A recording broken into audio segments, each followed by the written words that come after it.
అలాంటి స్థలములో అపోస్తులైనటువంటి పౌలు మార్చడానికి ప్రయత్నం చేసినప్పుడు వాళ్ళందరూ కూడా విద్యావంతులైనటువంటి వాళ్ళు నాలాంటి పామరుడు వెళ్ళి సువార్త ప్రకటించితే ఊరుకుంటారా? ఎందుకంటే ఊరుకోరు. కానీ అతనిలో ఉన్నటువంటి విద్యను బయట తీసి ఆ ఏథెన్సీ ప్రాంతంలో ఉన్నటువంటి ప్రాంతాన్ని ఆయన శుద్ధీకరణ చేసినట్లుగా బైబిల్ గ్రంథము తెలియజేస్తూ ఉంది. అక్కడ యేసు ప్రభువుని ప్రకటించినటువంటి ఒక సువార్త ఎంతో గొప్ప సువార్తగా మనకి కనపడుతుంది. దాన్ని మనం చూసుకోవాలంటే బైబిల్ గ్రంథంలో ఒక మాట మనకి ఇక్కడ కనపడతా ఉంది. చూడండి, 16వ వచనం చూసినట్లయితే 2వ పేతురు పత్రికలో 2వ అధ్యాయం 8వ వచనం చూడండి ఒకసారి. ఆ నీతిమంతుడు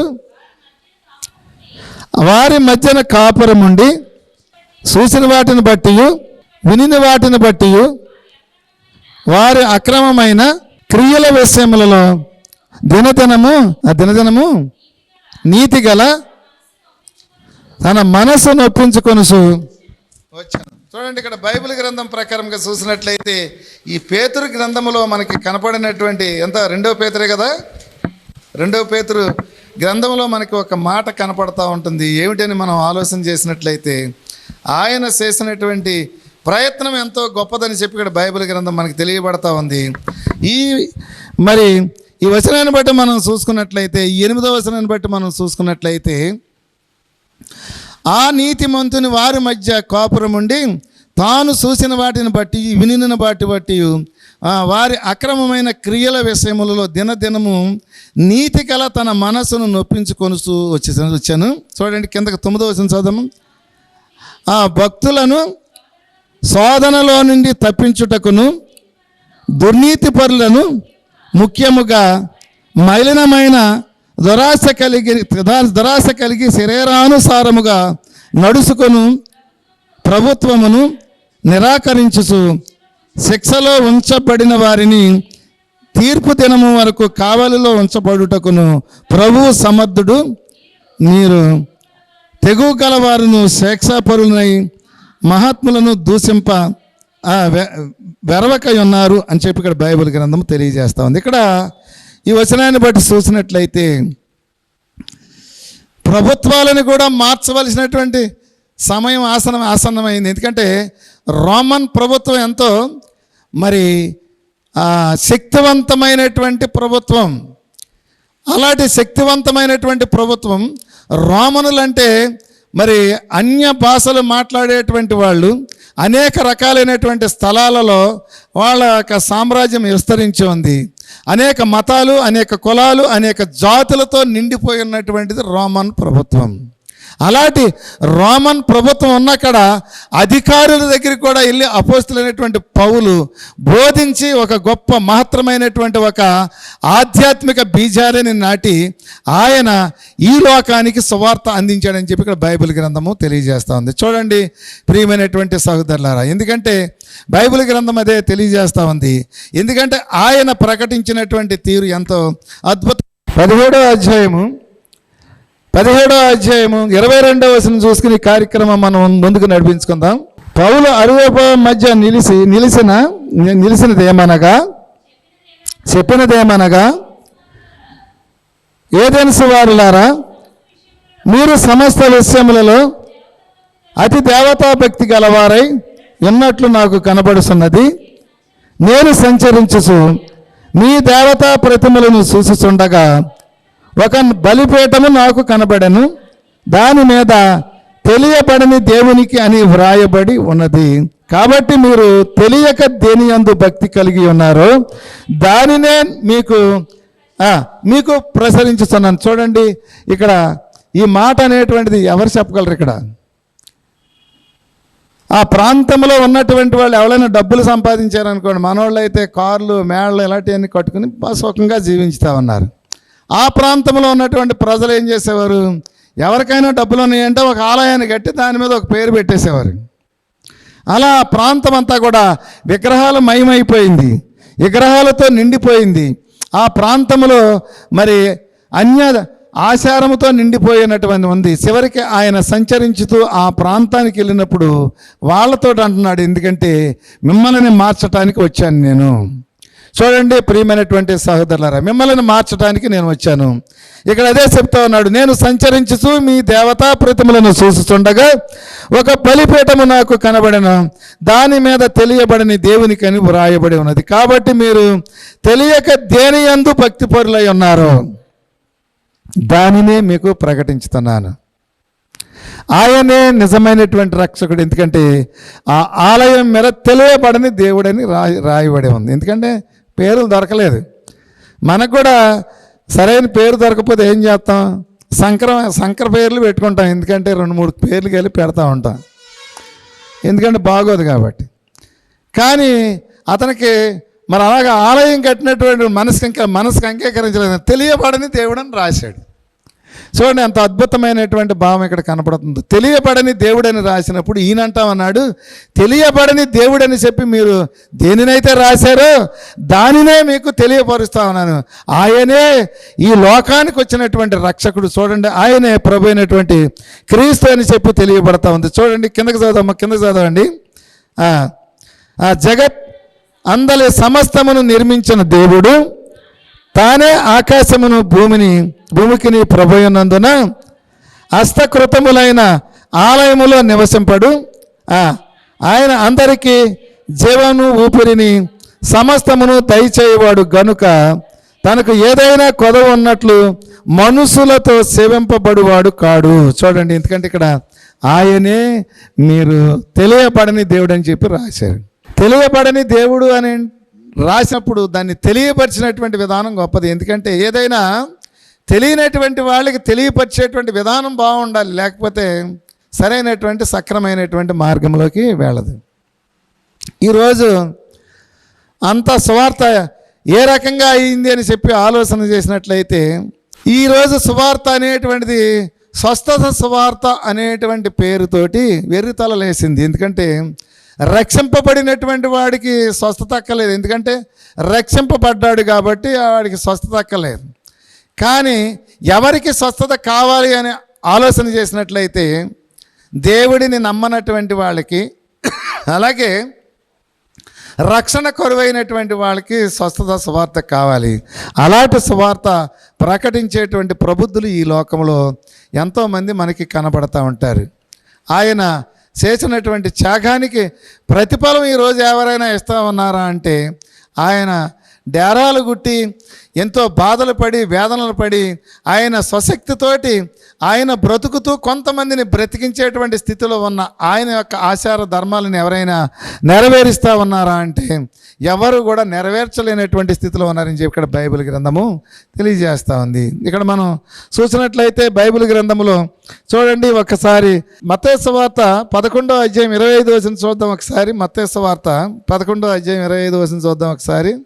ఆ సమయమున యేసు చెప్పినదేమనగా, తండ్రి ఆకాశమునకును భూమికునకును ప్రభువా, నీవు జ్ఞానులకును వివేకులకును ఈ సంగతులను మరుగు చేసి ఆ పసిబారులకును బయలుపరిచినావని నిన్ను స్తుతించుచున్నాను. చూడండి, ఇక్కడ 25వ వచనం ప్రకారంగా చూసినట్లయితే, ఆ సమయమున మరి యేసు చెప్పినదేమనగా, తండ్రి ఆకాశమునకు భూమినకును ప్రభువా, నీవు జ్ఞానులకును వివేకులకును ఈ సంగతి మరుగు చేసి పసిపాలులకు బయలుపరిచి ఉన్నావు. చూడండి, ఇక్కడ యేసు ప్రభు చూసేటప్పటికి ఎలాగుంది అంటే, అక్కడ ఎంతోమంది జ్ఞానులు కనపడతా ఉన్నారు, ఎంతోమంది విద్యావంతులు కనపడుతున్నారు, ఎంతోమంది ధనవంతులైనటువంటి వాళ్ళు కనపడతా ఉన్నారు. కానీ వాళ్ళందరూ కూడా మరి ఆధ్యాత్మిక అంధకారములో మునిగిపోయి ఉన్నారు. అదే చెప్తా ఉన్నాడు. ఎందుకంటే పసిబాలులకు నీవు జ్ఞానాన్ని ఇచ్చినటువంటి మహా గొప్ప దేవా. ఎందుకంటే పసిబాలుడు అని అంటే, నాకు ఒక 65-66 సంవత్సరాలు వచ్చినాయి, నేను బాగా తెలివి కలిగినటువంటి వాడిని వృద్ధుడిని అని అనుకోవటానికి లేదు. ఎందుకంటే నేను కూడా పసిబాలుడనే, ఎందుకంటే నాకేమీ తెలియనటువంటి స్థితిలో ఉన్నాను కాబట్టి. అలాంటి వాళ్ళకి నీవు ఇచ్చావు. ఎందుకంటే విద్యావంతులైనటువంటి వాళ్ళందరినీ కూడా ఆధ్యాత్మిక అంధకారములో మునిగిపోయారు. కానీ పసిబాలురకు నీవు ఇచ్చినటువంటి ఆధ్యాత్మిక మార్గం ఎంతో శోచనీయమైనటువంటి, చూడండి ఎంత గొప్పది అని చెప్పి తెలియబడతా ఉంది. అదే ప్రభు కూడా అంగీకరించాడు. ఎందుకంటే ఆ లోకంలో ఉన్నటువంటి వాళ్ళందరినీ కూడా ప్రభు కూడా అంగీకరించినట్లుగా కనబడతా ఉంది. అలాగే లోకాసు వార్త 1వ అధ్యాయం 68వ వచనం చూసుకుని కార్యక్రమం మనం ముగించుకుందాం. ప్రభు అయిన ఇశ్రాయేలు దేవుడు స్తుతింపబడును గాక. ఆయన తన ప్రజలకు దర్శనమిచ్చి వారికి విమోచన కలగజేసెను. సన సేవకుడైన దావీదు వంశమునందు మన కొరకు రక్షణ శృంగముగా, అనగా మన శత్రువుల నుండి మనలను దేశించు వారందరి చేతిలో నుండి తప్పించి రక్షణ కలుగజేసెను. దీనిని గూర్చి ఆయన ఆది నుండి తన పరిశుద్ధ ప్రవక్తల నోట పలికించెను. ఆయన తన పితరులను కరుణించుటకును తన పరిశుద్ధ నిబంధనను, అనగా తన తండ్రి అయిన అబ్రహాము తాను చేస్తున్న ప్రమాణము జ్ఞాపకము చేసుకున్నటకును, మనము శత్రువుల చేతిలో నుండి విడిపింపబడుటకును మన జీవితకాలమంతయు నిర్భయులమై ఆయన సన్నిధిని పరిశుద్ధముగా నీతిగాను ఆయనను సేవింపుటకు అనుగ్రహించుటకు గాను ఈ రక్షణ కలగజేసేది. చూడండి ఎంత అద్భుతమైనటువంటి మాట మనకి ఇక్కడ కనబడుతుంది. ఎందుకంటే ఆయన ఈ లోకానికి రావటానికి ఏమిటి అని చెప్పి ఆలోచన చేసినట్లయితే, నీవెవరైనా శత్రువుల బారి నుంచి పడ్డావా, నిన్ను తప్పించటానికి ఆయన నీ వద్దకు వచ్చి ఉన్నాడు. నీకేదైనా కొదవగా ఉందా, నిన్ను ఆశ్రయించి ఆయన వద్దకు చేర్చుకుని నిన్ను బ్రతికించటానికి ఆయన వచ్చినట్లుగా బైబిల్ గ్రంథం ద్వారాగా కనపడతా ఉంది. చూడండి ప్రియమైనటువంటి సహోదరులారా, ఈ యొక్క మార్గం మనం చూసినట్లయితే ఎంత గొప్ప రక్షణ కలిగి ఉన్నామో మనం చూడండి. ఎందుకంటే మనకి ఆయన రక్షణ కలగజేస్తానని చెప్పి మాటిచ్చినటువంటి దేవుడు, మనకి ఆయన మరి మన జీవితాలని పరిపూర్ణంగా నడిపిస్తానని చెప్పి మాటిచ్చినటువంటి దేవుడు, అలాంటి మాటిచ్చినటువంటి దేవుడు, మన కొరకు ప్రమాణం చేసినటువంటి దేవుడు, మనము కన్నులారా ఆయన యొక్క మహిమను చూసే వరకు కూడా మనల్ని నిద్రపోకుండా చేసేటువంటి దేవుడు అని చెప్పి ఇక్కడ బైబిల్ గ్రంథము తెలియజేస్తూ ఉంది. ఇదే గ్రంథములో మనకి ఇక్కడ మనకు ఒక మాట మనకి కనపడతా ఉంది. చూడండి, ఇదే గ్రంథములో మనకు ఒక మాట కనపడతా ఉంది. 2వ అధ్యాయములో 2వ అధ్యాయం 36వ వచనం చూద్దాం ఒకసారి. 2వ అధ్యాయం 36వ వచనం చూద్దాం. మరియు ఆషేరు గోత్రికురాలను పనూయేలు కుమార్తె అయిన అన్న అను ఒక ప్రవక్త ఉండెను.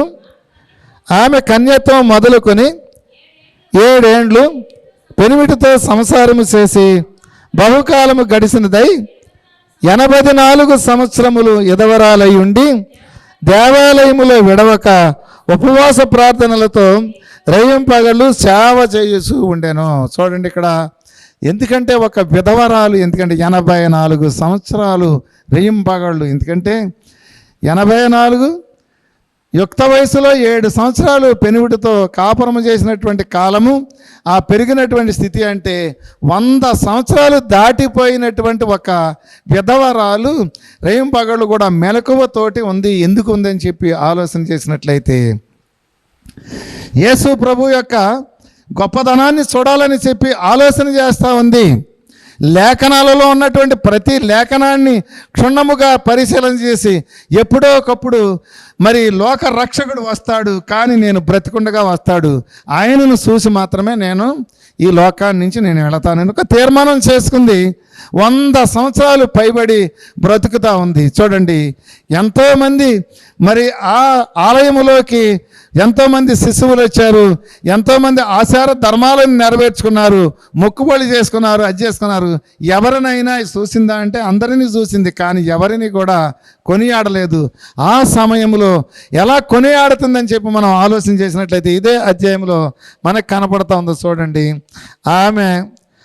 ఆమె కూడా ఆ గడియలో లోపలికి వచ్చి దేవుని కొనియాడి యెరూషలేములో విమోచన కొరకు కనిపెట్టుతున్న వారందరితో ఆయన గూర్చి మాట్లాడుచుండెను. అంతటా వారు ప్రభు ధర్మశాస్త్రము చప్పున సమస్తమును తీర్చిన పిమ్మట ఆ గలిలయలోని నజరేతు అను ఊరికి తిరిగి వెళ్ళాను. చూడండి, ఎందుకంటే ఆ పిల్లడిని ఎత్తుకొచ్చి అక్కడ చేస్తామంటే ఈయన మామూలు పిల్లడు కాదు, ఈయన ఈ లోకానికి వచ్చినటువంటి రక్షకుడు అని చెప్పి అని చెబుతా ఉంది. కానీ వాళ్ళు కూడా నమ్మట్లేదు అనుకుంటా. ఎందుకంటే దేవుడికి ఏ రకమైనటువంటి మనం తీర్చాలి, దేవునికి ఏమైనా పెట్టాలా, దేవునికి ఏమైనా తీర్చాలా, కానీ వాళ్ళు కూడా యోధ ఆచార ధర్మాన్ని నెరవేరుస్తూ ఉన్నారు. కానీ ఈయన కూడా, ఎందుకంటే వాళ్ళు కూడా మందమతులై ఉండవచ్చు, ఎందుకంటే వాళ్ళు అప్పుడప్పుడు వింటున్నారు కానీ ఈ విధవరాలు చూసింది. ఎందుకంటే నా కన్నులు తరించినవి, ఎందుకంటే నా యొక్క జన్మ తరించింది, నా కన్నులు నీ యొక్క గొప్పదనాన్ని చూసింది. ఎందుకంటే మనం చూడగలిగినటువంటి స్థితిలో ఉన్నామా, మనం చూసేటువంటి స్థితిలో ఉన్నామా? ఒకసారి మనల్ని మనం ఆలోచన చేసుకుందాం. ఒకసారి మన జీవితాలను ఒకసారి ఆలోచన చేసుకుందాం. కానీ ఆ విధవరాలు ఏం చేసింది అని చెప్పి ఆలోచన చేసినట్లయితే కొనియాడి దేవుడిని చూసింది, నా జన్మ తరించింది. చనిపోయి ఉండొచ్చు, ఎందుకంటే ఆ వెలుగును చూసి మరుక్షణమే ఆ విధవరాలు చనిపోయిన. దీంట్లో పెద్దగా మనకి వివరణ కనపడదు. కానీ మరి మనం చూడగలిగినటువంటి స్థితిలో మనం ఉండాలి. దేవుని యొక్క రక్షణను మనం చూడగలిగినటువంటి స్థితిలో లేకపోతే మన జీవితాలని వ్యర్థమని చెప్పి ఇక్కడ బైబిల్ గ్రంథము తెలియజేస్తూ ఉంది. అలాగే ఇదే గ్రంథములో మనం పైకెళ్ళి 2వ అధ్యాయంలో 29వ వచనం చదువుకుందాం. చూడండి, 29వ వచనం చదువుకుందాం. నాదా ఇప్పుడు నీ మాట చప్పున సమాధానముతో నీ దాసుడును పోనిచుస్తున్నావు. అన్యజనులకు నిన్ను బయలుపరచుటకును ఎలుగుగాను, నీ ప్రజలైన ఇశ్రాయేలుకు మహిమగాను నీవు సకల ప్రజల ఎదుట సిద్ధపరిచిన నీ రక్షణ కన్నులారా సూచితని. చూడండి, ఎందుకంటే ఇక్కడ అంటున్నాడు, ఎందుకంటే వృద్ధుడు, ఇక్కడ ప్రవక్త అయినటువంటి వాడు, యాజకుడైనటువంటి వాడు, కానీ ఎంతోమంది పిల్లలకి ఆచార ధర్మాలను నెరవేర్చినటువంటి వాడిని ఎవరినైనా అన్నాడా అంటే ఎవరిని అనలేదు. కానీ ఇక్కడ అంటున్నాడు, నీ రక్షణ నేను కన్నులారా చూస్తున్నాను ఈ రోజున. ఎందుకంటే ఒక చిన్న పిల్లవాడిని చూసి నీ రక్షణ కన్నులారా చూస్తున్నాను. ఈ లోకానికి రానై ఉన్నటువంటి రక్షణ నీవే. అదే చెప్తా ఉంది. ఎందుకంటే నీవు మరి విద్యావంతులైనటువంటి వారికి, జ్ఞానులైనటువంటి వారికి అందరికీ కూడా మరుగు చేసి ఉన్నావు. ఎందుకంటే దీనులైనటువంటి వాళ్ళకి, పసిబాలురికి నీవు తెలియజేసే. చూడండి, ఎందుకంటే పసిబాలుడిలాగా యేసు ప్రభు కోసం ఎదురు చూస్తూ ఉన్నాడు. వృద్ధాప్యంలో కూడా నేను ఒక్కసారి ఆయన రక్షణని, ఆ లేఖనాలలో ఉన్నటువంటి భావాన్ని నేను ఒకసారి చూసి వెళితే బాగుండని చెప్పి ఆలోచన చేస్తున్నాడు. ఆ రక్షణ ఎవరికి కలిగింది అని చెప్పి ఆలోచన చేసినట్లయితే ఎవరికి కలిగింది? ఆయన పేరు ఎవరు చెప్పండి? ఆ సుమయోన్ అనేటువంటి వృద్ధుడికి కలిగినట్లుగా మనకి బైబిల్ గ్రంథము తెలియజేస్తూ ఉంది. చూడండి, ఇక్కడ 27వ వచనం పైకలు చదువుకున్నారు. అంతటా ధర్మశాస్త్రము పద్ధతి చప్పున ఆయన విషయమై జరిగించుటకు తల్లిదండ్రులు శిశువైన యేసును దేవాలయంలోకి తీసుకుని వచ్చినప్పుడు అతడు తన చేతులలో ఆయనని ఎత్తుకొని దేవునిని స్తుతించుతూ ఉండెను. చూడండి, ఎందుకంటే ఆయన చేతుల్లో ఎత్తుకున్నాడు. ఎందుకంటే ఎవరినైనా ఎత్తుకున్నాడో ఎత్తుకోలేదు మనకు తెలియదు, కానీ యేసు ప్రభువును మాత్రం ఎత్తుకుని స్తుతించుతా ఉన్నాడు. ఎందుకంటే తల్లిదండ్రులు సంతోషించాలని చెప్పి నీ బిడ్డ గొప్పవాడవుతాడు, లేదా బుద్ధిమంతుడు అవుతాడు, లేకపోతే ఎంతో ధనం సంపాదించుతాడు, లేకపోతే నీకు పేరు తెస్తాడు అంటాడు. కానీ ఇక్కడ ఈయన అంటున్నాడు, ఎందుకంటే నీ రక్షణను నేను కన్నులారా చూశాను. ఎందుకంటే ఈ లోకానికి నీ వెలుగు ఎంతో గొప్పది. నిన్ను నేను ఈరోజు కన్నులారా చూసేటువంటి అదృష్టం నాకు కలిగింది. చూడండి ఎంత అద్భుతమైనటువంటి మాట. చూడండి, ఇక్కడ 33వ వచనం చూస్తుంది. యోసేపు ఆయన తల్లియు ఆయనను గూర్చి చెప్పబడిన మాటలు విని ఆశ్చర్యపడిరి. సుమయోను వారిని దీవించి, ఇదిగో అనేక హృదయాలోచనలను బయలుపరిచినట్లు ఇజ్రాయేలులో అనేకులు పడుటకును తిరిగి లేచుటకును వివాసప్రదమైన గుర్తుగా ఈయన నియమింపబడి ఉన్నాడు అని చెప్పి తెలియబడతాం. చూడండి, ఎందుకంటే వివాదాస్పదమైన గుర్తుగా లేఖనాలు వివాద స్వరమైనటువంటి గుర్తుగా అని కూడా తెలియజేస్తున్నాయి. ఎందుకంటే ఈ లోకానికి రక్షణ అని తెలియజేస్తున్నాయి. ఇదన్నీ క్షుణ్ణముగా చదివినటువంటి వ్యక్తి. ఎందుకంటే బైబిల్ తెలియజేస్తుంది. ప్రతి ఒక్కరు కూడా యెషయా అనేటువంటి భక్తుడు, అలాగే ఇర్మియా అనేటువంటి వాడు, అలాగే ఈ ప్రవక్తలందరూ కూడా ఆయన గురించి ఎన్నో లేఖనాలు తెలియజేశారు. చివరికి బిలాము ఎందుకు పనిచేయని బిలాము కూడా ఆయన రక్షణ గురించి తెలియజేశాడు. ఈ లేఖనాలన్నీ కూడా తెలియజేసి అజ్ఞానములో పడిన వాళ్ళే. ఎందుకంటే జ్ఞానులకు విద్యావంతులైనటువంటి వాళ్ళకి అంతులుగా చేశాను, కానీ పసిబాలురకు నేను బయలుపరిచాను. చూడండి ఇక్కడ బైబిల్ గ్రంథము అది తెలియజేస్తూ ఉంది. చూడండి, ఈ సువార్త ప్రకటించడానికి గల కారణం ఏమిటి అని చెప్పి ఆలోచన చేసినట్లయితే అపోస్తులైనటువంటి పౌలు ఏర్పాటు చేసినటువంటి మార్గంలో నడిచేటువంటి స్థితిలో ఉన్నారని చెప్పి మనం తెలుసుకోవాలి ఈరోజు. ఎందుకంటే ఆయన ఆధ్యాత్మిక భావాలని, అలాగే దశలోనికలకు, అలాగే గలతీయులకు, కొరింథీయులకు ఆయన చేసినటువంటి త్యాగం ఎంతో గొప్పదని చెప్పి మనకి బైబిల్ గ్రంథము తెలియజేస్తూ ఉంది. అపోస్తులైనటువంటి పౌలు ద్వారాగా ప్రకటించినటువంటి తీరు కూడా చాలా అద్భుతమైనటువంటి భావం అని ఇక్కడ మనం తెలుసుకోవాలి. ఆయన యొక్క చరిత్ర ఎంతో గొప్పది. ఆయన చరిత్ర మనం ఈరోజు తలుసుకుంటా ఉన్నాం. మనం ఎంతో అదృష్టవంతులం అని చెప్పి తెలియబడతా ఉంది. చూడండి ప్రియమైనటువంటి సహోదరులారా, ఆదికాండము 20వ అధ్యాయం 7వ వచనం కూడా చదువుకుని కార్యక్రమం మనం ముగించుకుందాం. కాబట్టి ఆ మనుషుని ఆ భార్యను తిరిగి అతనికి అప్పగించము, అతడు ప్రవక్త, అతడు నీ కొరకు ప్రార్థన చేయును, నీవు బ్రతుకుదువు. నీవు ఆమెను అతనికి అప్పగించని ఎడల నీవును నీ వారందరూ నిశ్చయముగా సత్యధరని తెలుసుకొనమని స్వప్నమందు అతనితో చెప్పాను. చూడండి, ఇక్కడ బైబిల్ గ్రంథం ప్రకారం చూసినట్లయితే దేవుని అద్భుతమైనటువంటి భావాలు ఎలాగుంటాయో ఇక్కడ చూడండి. దేవుని అద్భుతమైనటువంటి భావాలు మనం ఇక్కడ చూస్తున్నాం. ఆదికాండంలో జరిగినటువంటి సన్నివేశాన్ని ఈరోజు మనం గుర్తు చేసుకుంటా ఉన్నాం. బైబిల్ గ్రంథం ద్వారాగా కొన్ని మాటలు మనకు మాట్లాడుకోవటానికి దేవుడు అవకాశం ఇచ్చాడు.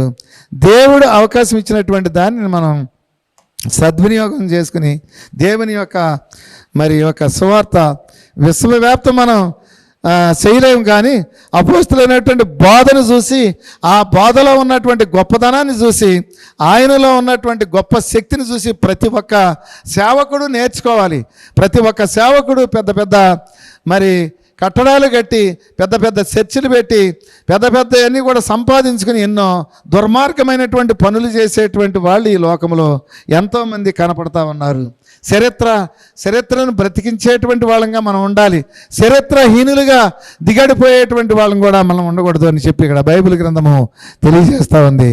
ఈరోజు ఎలాగుంది అని చెప్పి ఆలోచన చేసినట్లయితే, ఆ రోజున ఆయన ఒక చర్చి కావాలి, లేకపోతే ఒక సంస్థ కావాలి అని చెప్పి ఆశించినట్లయితే ఈ సువార్త మన వరకు రాదు. ఎందుకంటే ఈ సువార్త ఆయన చెట్టు కింద బోధించాడు, సంత వీధులలో బోధించాడు, సమాజ మందిరములలో బోధించాడు, ప్రతి ఒక్క దేశములోనూ బోధించాడు, ప్రతి ఒక్క స్థలములోనూ బోధించాడు, సంఘాలను కట్టాడు, ఆ సంఘాలకి నాయకులను నియమించాడు. చివరికి సువార్త విశ్వవ్యాప్తము చేయటానికి ఎన్నో అద్భుతమైనటువంటి భావాలని తెలియజేసినటువంటి ఆ మహనీయుడు చరిత్రను మనం ఈరోజు చూసుకోవటానికి అవకాశం వచ్చింది.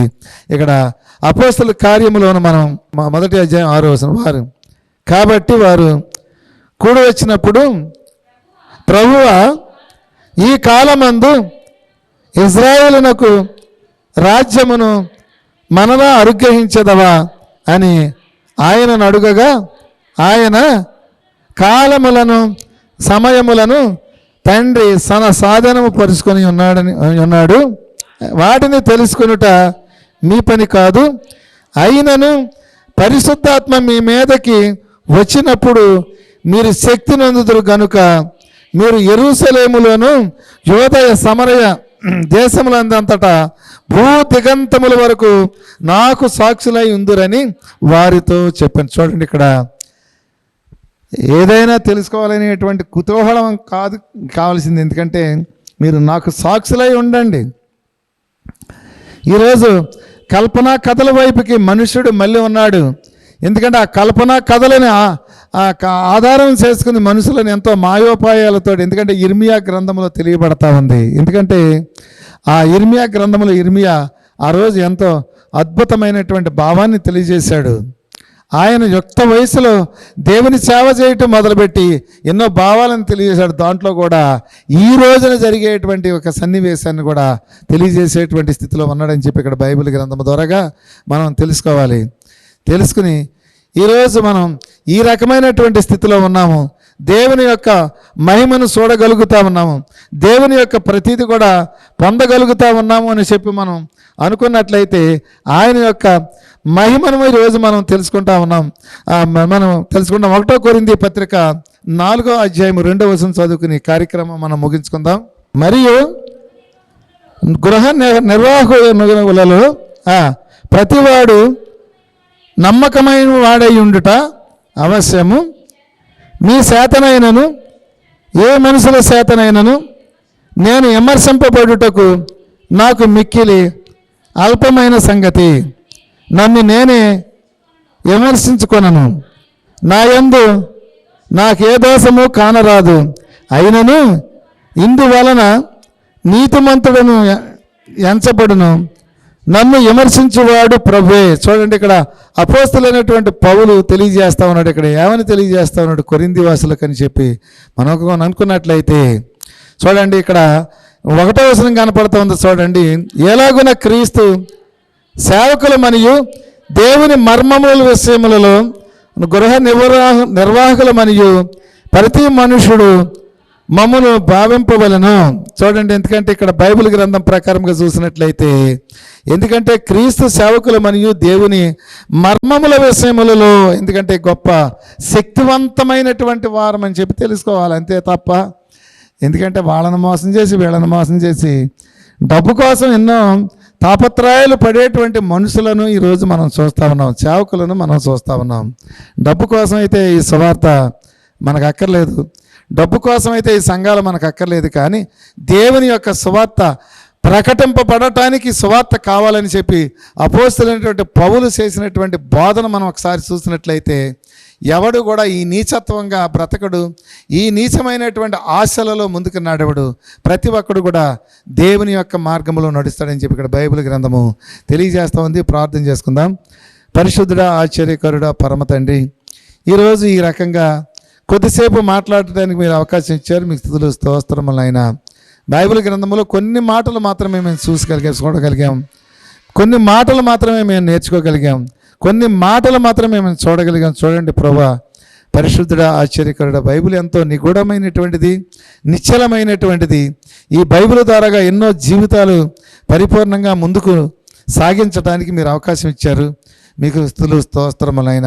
ఈ బైబిల్ చదివి అపోస్తలుడైనటువంటి పౌలు చేసినటువంటి గొప్ప ఆధ్యాత్మిక భాగ్యాన్ని, మార్గాన్ని మేము చూడగలిగాం. ఈరోజు బైబిల్ గ్రంథంలో గొప్ప వ్యక్తిగా మేము అపోస్తలుడైనటువంటి పౌలుని తెలుసుకోగలిగాం. మీరు ఒకసారి మాకు అవకాశం ఇచ్చారు ప్రభా, మరి ఒకసారి అవకాశం ఇచ్చి మాట్లాడేటువంటి అవకాశం కూడా మాకు దయచేయండి. మేము అల్పులము, అయోగ్యులము, నీటి బుడగలాంటి వాళ్ళము, ఈ రోజుండి రేపు అంతరించుకుపోయేటువంటి వాళ్ళం. కానీ మీ సెలవైతే, మీ చిత్తమైతే మరి ఒకసారి మాట్లాడటానికి మీరు అవకాశం ఇచ్చి మీ మహిమతోటి, మీ ప్రభావాలతోటి మీరే మహిమ పొందండి. ఇదిగో తండ్రి ప్రభా, పరిశుద్ధుడా, ఆశ్చర్యకరుడా, ఈ రాత్రికాల సమయంలో ఈ స్థలంలోకి చేరినటువంటి మీ బిడ్డలను ఒకసారి గుర్తు చేసుకోండి. ఇదిగో మీ దాసుడిని ఒకసారి గుర్తు చేసుకోండి. ఇదిగో తండ్రి, ఎంతోమంది విద్యావంతులైనటువంటి వాళ్ళు, ఎంతోమంది బలిష్ఠులైనటువంటి వాళ్ళు, ఎంతోమంది బలవంతులైనటువంటి వాళ్ళు చేయలేనటువంటి పని మీ కుమారుడు అంగవైకల్యాన్ని కూడా లెక్క చేయకుండా చేసి మీ రక్షణ మార్గాన్ని ముందుకు నడిపించుతున్నాడు. ఒకసారి మీరు గుర్తు చేసుకోండి బాబు. ఆ కుటుంబాన్ని, మరి తన భార్యను, తన యొక్క సమస్తమును మీరు ఒకసారి గుర్తు చేసుకోండి బాబు. ఇది రాత్రికాల సమయంలో ఈ స్థలంలోకి రావడానికి మీరు సహకరించారు. ఈ స్థలం నుంచి మళ్ళీ వెనుదిరిగి సురక్షితంగా వెళ్ళటానికి కూడా మీరు సహకరించండి ఉండండి. మీ కుమారుడిని ఒకసారి గుర్తు చేసుకోండి బాబు. అదే ప్రకారంగా తండ్రి ప్రభు ఇప్పటివరకు మీ బిడ్డ మరి బైబిల్ చదివి సహకరించినటువంటి మీ బిడ్డను కూడా ఒకసారి గుర్తు చేసుకుని మీ మహిమతోటి మీ ప్రభావాలతోటి మీరే మహిమ పొందండి. రాత్రికాల సమయంలో ఈ స్థలంలో మాట్లాడటానికి అవకాశం ఇచ్చినటువంటి మీ మహిమకు మరి ఒకసారి కృతజ్ఞతలు తెలియజేసుకొని ఈ కార్యక్రమం ముగించుకొని ఉన్నాం తండ్రి. ఆమేన్, ఆమేన్, ఆమేన్. అందరికీ వందనాలు.